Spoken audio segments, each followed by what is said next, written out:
Les Américains sont à J-2 de l'élection présidentielle. La course entre le républicain George Bush et le vice-président démocrate Al Gore est plus serrée que jamais. Tous les arguments et toutes les armes comptent, y compris les épouses et le couple qu'elles forment avec les candidats. Reportage Étienne Lénart et Aaron Diamond. Please welcome my husband, our next president of the United States, Al Gore. Ce fut le baiser le plus commenté, sans doute parce que le plus fougueux dans l'histoire de la politique américaine de l'après-guerre. Il paraît qu'il voulait me faire passer un message. Tout ce que je peux dire, c'est message bien reçu.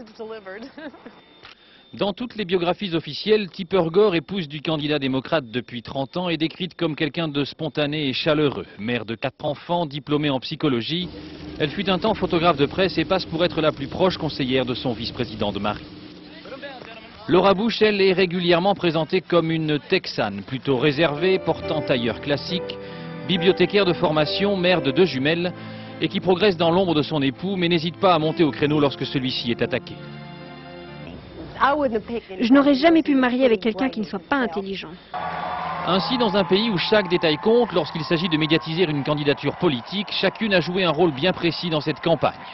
Sage et équilibrée chez Laura Bush pour compenser les écarts passés de son mari, plutôt décontractée pour Tipper Gore, afin d'humaniser l'image publique du candidat démocrate souvent qualifié de robot de la politique. Une certitude en tout cas, ni l'une ni l'autre ne seront une nouvelle Hillary Clinton. Hillary Clinton a apporté un style différent à la Maison-Blanche. C'est une professionnelle de la politique, elle veut faire carrière, mais d'une certaine manière, l'Amérique le lui a reproché. Alors je crois que Laura Bush et Tipper Gore veulent aujourd'hui donner une image de la femme plus traditionnelle. Les pronostics vont déjà bon train sur la façon dont l'une ou l'autre imposeront leur style à la Maison-Blanche, version femme d'intérieur ou version plus rock'n'roll. Il est probable en tout cas que la sérénité de leur couple respectif sera préservée.